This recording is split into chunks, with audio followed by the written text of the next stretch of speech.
What is going on today? Oh my days, there is chaos everywhere. This is what happens in the football content world. Eze, ORNSTEIN BOMBA. There's not a fab, here we go, but it's stuff going on. It's crazy.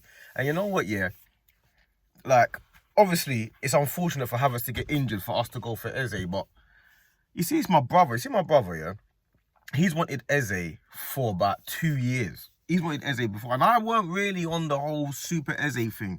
So for the last year or so, I've been watching him, and it's only now that I've actually realised he really is a difference maker. He might not be a world-class player currently, or he might not be regarded as a world-class player currently, but he's definitely a difference maker, and he can compete at the highest level against the top teams. We saw him against Man City. We saw him against Liverpool in the Community Shield. So like, he's top. This guy can do his job, and that bomber that's just come out in the last I don't know when it come out, in the last 10 minutes or so, is mental.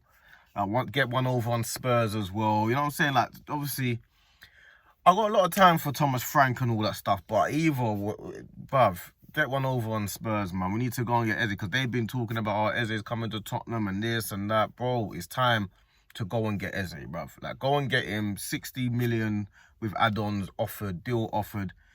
Eze, that's an official bid. Yeah, that's what we hadn't done all this time. That's an official bid for Arsenal to go and get Eze from Crystal Palace. That is what we need, and we need Crystal Palace to now say, okay, yes or no, and then we can keep negotiating. We've only got. I'm trying to get Eze before Leeds. I'm trying to get Eze before Leeds. I'm trying to get Eze to play against Leeds. I'm not gonna lie to no one. I need him for Leeds. That's what I'm on. Like, I'm trying to get him now. I don't care if Martinelli's better. He's not a left winger. I don't care if he doesn't play left wing. If he's a 10, but he's not left. I don't care. I want him at Arsenal. 27, he's in his prime. I've seen him playing. I've seen him score big goals. He's a clutch player. He's a guy that turns it on when you need to turn it on. He is a big game player. He does it in every big game. He's that guy. He even scored a volley against us. From the corner comes in, he volleys it from outside the box, goes in. I'm like, this guy, bruv, I want him before Leeds. I'm trying to get this deal wrapped up tonight. I can't lie, I'm trying to get this deal wrapped up tonight. I'm not trying to drag it on and last days of the window and all that. I'm trying to get it done today. Tomorrow latest. That's what I'm on. I'm on here we goes. I want fab here we goes. I want ORNSTEIN bombers. I'm trying to get bombers and here we goes tonight and tomorrow. That's what I'm trying to do. Now, the thing is as well, we're all getting excited because we feel like, wow, that looks like it could accelerate quickly. Because obviously, Eze is, he's been the model professional. He's shown Isaac and Wissa how you're meant to do it, and Gyökeres as well. He's shown all of them how you're meant to maneuver and how you're meant to operate. So he's clearly the correct character, and he's also a player that we know can handle what he needs to handle, because he's a big game player. But he's shown everyone how you're meant to be and how you're meant to move, man, as a player at a club, or a player that's trying to get to the next step or move on. He's still played in the first game of the season. He's played in the Community Shield. He's continued training pre-season. He's a player that he deserves the utmost respect. And I'm sure that the players and the fans and the owners and that would be like, you know what, we're unhappy to lose you. We don't want to lose one of our best players, but he'll go with their blessings. Eze will leave Crystal Palace with Crystal Palace blessings. Same as Elise. Them guys are the correct characters. They don't upset the camp. Elise still goes and trains at Crystal Palace. He goes there and trains in the off-season and stuff like that. Eze will have the same type of character, the same type of send-off. But for me, as an Arsenal fan, I need Eze on the left wing. I don't care. Like, people say he's a 10. Listen, I'm perfectly happy to have Eze on the left, Saka on the right, Odegaard and Gyökeres. I like all of that. I like stuff. That stuff going on. I like that. That gives me a lot more confidence than seeing Martinelli. And then all of a sudden, Trossard's deal that he's stayed and you still go and get Eze. Now, if you go and get Rodrigo, if you go and get Rodrigo as well, I wouldn't be upset about that. Because we're talking to Rodrigo's camp as well, apparently.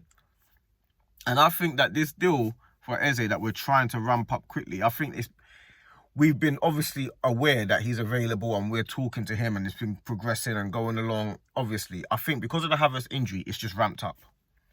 I think that's what's happened. And Tottenham were looking like favourites to get him. But I feel like, I don't know, is it going to be a bidding war now? Or is it going to be a Eze wants to... Because he's on good terms with Crystal Palace. I feel like Crystal Palace would kind of favour what he would want. So they'll try and make a deal with whatever club he chooses. So if he says, you know what, I want to go Arsenal, they will be like, you know what, let's try and negotiate with Arsenal and let's see if we can come to an agreement. That's what I think they'll do because of his character. Whereas Isak, for example, I think Newcastle will be like, I don't care where you want to go. Yeah, it's 150 or you're not going nowhere. I think that's how they'll move. I think with Eze, Crystal Palace will be like, you know what, where do you want to go, my guy? We can have a nice conversation. You've been a model professional. We get on. Do you know what? Let's try and negotiate with the club that you want to go to. So the fact that Arsenal have put in a bid means, an official bid, that means that it kind of is quite clear that he probably wants to come to Arsenal. And who wouldn't? Who wouldn't want to come to Arsenal? He backs himself. And I'm pretty certain, because I saw him playing on the left for Crystal Palace. So I'm pretty certain he probably doesn't mind playing on the left. People like to talk about, oh, he's not a left winger, he's a 10. But we don't know whether he wants to play on the left or he doesn't mind. I'm pretty certain that type of player with that type of character and that type of individual brilliance, he can play anywhere on the pitch. Now, I'm sure like he's favoured, or his best position might be the 10. It might be. But we've got plenty of players in our team that are quality. So as long as we're upgrading the quality in the first 11, I'm perfectly happy with that. I'm perfectly fine with that. I don't mind. Like I said, I want him for Leeds. I'm trying to get Eze wrapped up before Leeds, and I'm trying to get Rodrigo wrapped up before Liverpool. That's what I'm on. I want Eze before Leeds and Rodrigo before Liverpool. That's what I'm on. That's what I'm on. That's what I'm on. But yeah, man, it's my brother that's always been on to Eze. He's wanted Eze for a minute. He said that's what I want. He wants Eze and he wants Eze left, innit? So do I. I'm not going to lie to you, so do I, man. But come on, man. We need to go and get this deal wrapped up and not embarrass us with all these videos and lives that we're doing, man. We need to get Eze immediately before Leeds. You know what I'm saying? But yeah, smash the like button and all that good stuff and tear and do all that good stuff, man. But yeah, hopefully Eze comes in the next day or so.